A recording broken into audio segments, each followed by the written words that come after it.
নমস্কার, সংসার চ্যানেলে স্বাগত। শ্রী শ্রী রামকৃষ্ণ দেব সারদা মাকে প্রণাম জানিয়ে মায়ের কথা শুরু করছি।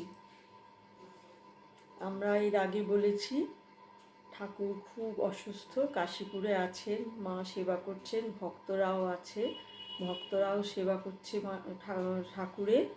দিন দিন তার শরীর খারাপ হয়ে যাচ্ছে। এর মধ্যে আবার ওই অসুস্থ শরীরে ভক্তদের জন্যে তিনি কল্পতরু হলেন। এটা তো আপনারা সবাই জানেন। দিন দিন ঠাকুরের এরকম শরীর খারাপ হচ্ছে, মা আড়ালে চোখের জল মোছেন, ভক্তদেরও সবার খুব মন খারাপ।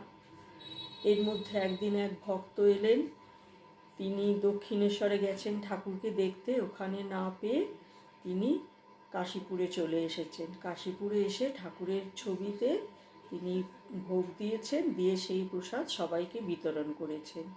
মায়ের কানে তো কথাটা গেছে, মায়ের তো খুব মনে দুঃখ হয়েছে। শুনে শ্রী শ্রী রামকৃষ্ণ ঠাকুর মাকে বললেন, আমার ওই ফটো ঘরে ঘরে পুজো হবে। মার তো শুনে ভীষণ মন খারাপ হয়ে গেল। মা বুঝলেন আর বেশি দিন নেই, কিছু তো করার নেই। মা সেবা করছেন, ভক্তরাও করছেন। এবারে সেই সময়টা আমি মুখে বর্ণনা করতে পারবো না, আমি একটু শ্রী শ্রী সারদা মা বই থেকে পড়ে শোনাচ্ছি। আর ঠাকুরের কষ্ট মানে ধরুন সেই পাতলা তরল মা করে দেন, সেইটা খাওয়ানো হয়, নাক মুখ দিয়ে বেরিয়ে আসে, কি কষ্ট। ভক্তের ভগবান, ভক্তের জন্যে এত কষ্ট সহ্য করছেন, কিন্তু তিনি নির্বিকার।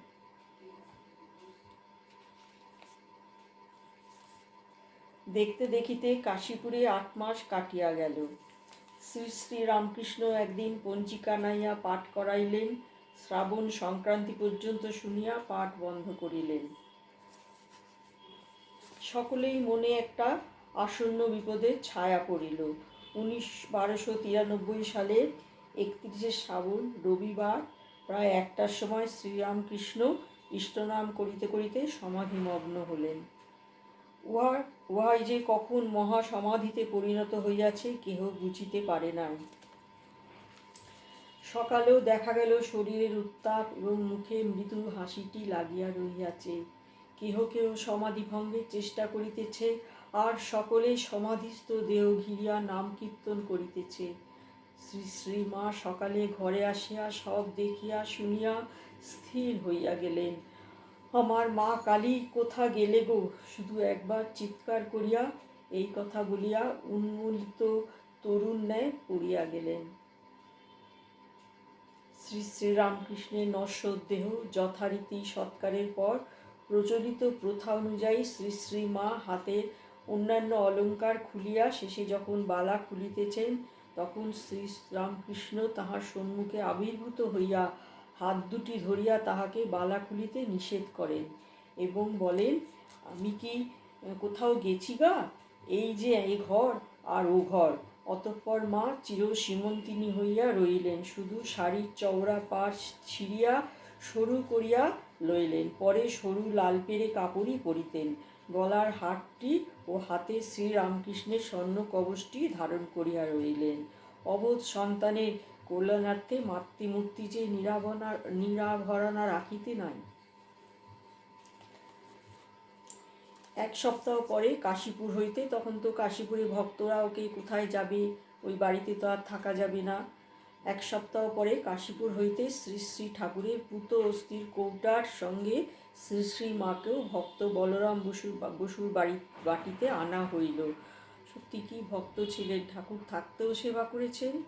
বলরাম বসু ঠাকুর যখন দেহ রেখেছেন তখন মাকেও তিনি সেবা করেছেন। জন্মাষ্টমীর দিন ওই অস্থির কিয়দংশ ভক্ত রামবাবুর কাকুরগাছির যোগোদ্যানে সমাধিস্থ করা হলো। এই ব্যাপার লইয়া গৃহস্থ ত্যাগী ভক্তদের মধ্যে মতবিরোধের কথা শুনিয়া শ্রী শ্রীমা বলিয়াছিলেন, এমন সোনার মানুষই চলে গেলেন, দেখেছ গোলাপ, আর এখন ছাই নিয়ে ঝগড়া। সত্যি আমাদের আর ঝগড়ার শেষ হয় না। শ্রী শ্রী ঠাকুরের অদর্শনে তাহার সাক্ষাৎ সেবাধিকার হইতে বঞ্চিত হইয়া শ্রী শ্রীমার জীবন এ সময় দুর্বহ হইয়াছিল। খুবই স্বাভাবিক না? মাঝে মাঝে তাহার মনে হইত কি হবে, কষ্ট সহ্য করে চলে যাই তাহার কাছে। একদিন ঠাকুর দেখা দিয়া বললেন, না তুমি থাকো, অনেক কাজ বাকি আছে। ঠাকুর তো চলে গেছেন কিছু ভক্ত তৈরি করে, তাদের তো আবার বিশ্বে তারা তো বিশ্ব নায়ক হবেন, ভারতকে তো বিশ্বে ভারতের দর্শন প্রচার করবেন, সর্বধর্ম সমন্বয় করবেন, তাদেরকে তৈরি করবেন। 15ই ভাদ্র মাকে লইয়া ভক্তেরা বৃন্দাবনের উদ্দেশ্যে যাত্রা করিলেন। সেখানে যদি তার বিয়োগ বেদনার উপশম হয়। সঙ্গে যোগীন্দ্র ভক্ত, গোলাপ মা ও লক্ষ্মী দিদি চলিলেন। পথে দেওঘর, কাশী ও অযোধ্যায় দর্শনাদি করিয়া তাহারা বৃন্দাবনে পৌঁছিলেন। ব্রজধামে আসিয়া মায়ের মনে শ্রী রাধিকার মহাবিরয়ের ভাব জাগিয়া উঠিল। আসলে শ্রী রাধিকাও কৃষ্ণ বিরয়ে কাতর ছিলেন, আর মাও এখানে ঠাকুরকে হারিয়ে ভীষণ কাতর।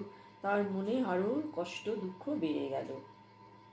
শ্রীরামকৃষ্ণ কৃপাধন্যা যোগীন মা কিছুদিন পূর্বে তপস্যার্থে এখানে আসিয়াছিলেন। তিনিও মায়ের গলা জড়াইয়া ধরিয়া কান্নায় যোগ দিলেন। শ্রীরামকৃষ্ণ আর থাকিতে পারিলেন না, দেখা দিয়া বলিলেন, এত কান্না কেন? তারপর হইতে ঘন ঘন দর্শন লাভ করিয়া মায়ের মন আনন্দে ভরিয়া উঠিল। বালিকার মতো স্বতঃস্ফূর্ত আনন্দে তিনি মন্দিরে মন্দিরে দেবতা দর্শন করিয়া বেড়াইতে লাগিলেন এবং পায়ে বাতের ব্যথা লইয়া শ্রীকৃষ্ণের লীলাভূমি পরিক্রমা করিলেন। তার মধ্যে মা আবার ঠাকুরের অস্থিও সব বিসর্জন দিয়েছিলেন। আর ঠাকুর কোনোদিন পুরী যাননি। ঠাকুরের ছবি পুরী জগন্নাথ দেবের কাছে আবার ঠাকুরকে দেখিয়ে এনেছিলেন। এই সময় শ্রীরামকৃষ্ণ তাহাকে দর্শন দিয়া যোগীন্দ্রকে দীক্ষা দিতে বলেন। যোগীন্দ্র কিন্তু ছেলে ভক্ত, মা তখনও কাউকে দীক্ষা দেননি। দ্বিধাবশত মা প্রথম ইহা পালন করেন নাই, কিন্তু বারবার তাহার ঐরূপ দর্শন হইতে লাগিল। শেষে যখন জানিলেন যে যোগীন্দ্রের পূর্বে দীক্ষা হয় নাই, উপরন্তু ঠাকুর তাহাকেও দর্শন দিয়া মায়ের কাছে দীক্ষা লইতে বলিয়াছেন, তখন আর তাহার দ্বিধা রহিল না। তারপরে মা তাকে দীক্ষা দিলেন।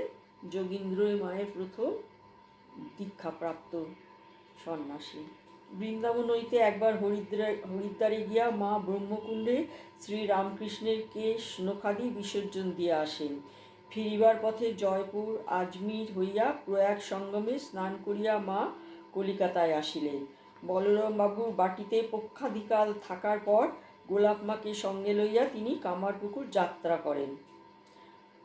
গোলাপ মাকে নিয়ে কামারপুকুরে চলে গেলেন।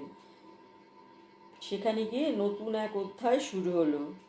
শ্রীরামকৃষ্ণ একসময় মাকে বলেছিলেন, কামারপুকুরে ভিটাটি একবারে ছেড়ো না, সেইখানে থাকবে, শাক ভাত বুনবে, শাক ভাত খাবে, আর ভগবানের নাম করবে। সত্যই এ সময় তাহাকে ওই রকমভাবেই জীবনযাপন করিতে হইয়াছিল। কতদিন লবণের অভাবে শুধু ভাতই ছিলেন। কামারপুকুরে তার একটা ভীষণ কষ্টের জীবন শুরু হলো। সেখানে তো ঠাকুর বলেছিলেন, পর ভেতো যদি বা হও, পর ঘোরও হও না। পর ভাতে হলেও তার তাবেদারি করতে হবে, আর পর ঘোরও একদম হবে না। কামারপুকুরে নিজের ঘরটিতে থাকবে, শাক বুনবে, ভাত খাবে, ওখানে যা জুটবে থাকবে, ওখানে ভগবানের নাম করবে। মা সেই ঠাকুরের কথা অক্ষরে অক্ষরে পালন করেছেন। তিনি ওখানেই অন্নপূর্ণা, তিনি কত লোককে খাইয়েছেন, আর সেখানে তিনি কোনোদিন ভাত জুটেছে তো শাক জোটেনি। এইভাবে কষ্টে তার দিন কাটতে লাগলো। কেউ খোঁজ খবর নেয় না, একা একা থাকেন। শাড়ি ছিঁড়ে গেছে, সেলাই করে পরেন। তার মধ্যেও যদি কেউ আসে ক্ষুধার্ত, অন্নপূর্ণা তো নিজে না খেয়ে তাকে খাবার দিয়ে দেন। এইভাবেই তার জীবন কাটছে। এর মধ্যে পাড়া প্রতিবেশীদের উপকার করার ক্ষমতা নেই, কিন্তু কথা বলার তো অভ্যেস আছেই। তারা মায়ের ওই সদবার বেশ, মানে ওই সরু লালপাড় শাড়ি বালা হাতে দেখে নানারকম সমালোচনা করতে লাগলেন। মা তো আবার রাগ করে, মানে বিতৃষ্ণায় বা গ্রামের লোকেদের কথায় তার আবার হাতের বালা খুলতে গেলেন, কিন্তু ঠাকুর আবার মাকে বললেন, না, আমি কি চলে গেছি? আমি তো এ ঘর থেকে ও ঘরে গেছি, নিরাভরণা থাকতে নেই। মাকে কখনো নিরাভরণা থাকতে নেই।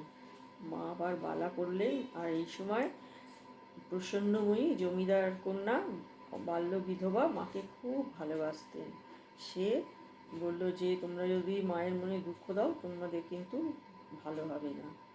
তখন গ্রামের লোকেরাও নিবৃত্ত হলে আর মা ওই কষ্টের মধ্যে দিন কাটাতে লাগলেন।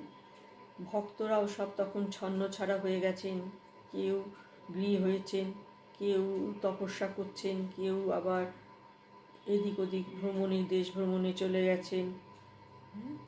মা সেখানে খুব কষ্ট করে আছেন, আর ওই প্রসন্নময়ী মাকে দেখাশুনো করছেন। জয়রাম বাটিতেও যাওয়ার জন্যে বারবার তার মা তাকে বলছেন, কিন্তু তিনি ঠাকুর বলে গেছেন তিনি যেতে চান না। তারপরে একবার গেলেন, তার চেহারা অবস্থা দেখে শ্যামা মা তো কেঁদে কেটে অস্থির, কিন্তু শ্রী শ্রী মা কদিন ওখানে থেকে আবার কামারপুকুর চলে এলেন। আজ এই পর্যন্ত। একটু মায়ের বাণী বলি।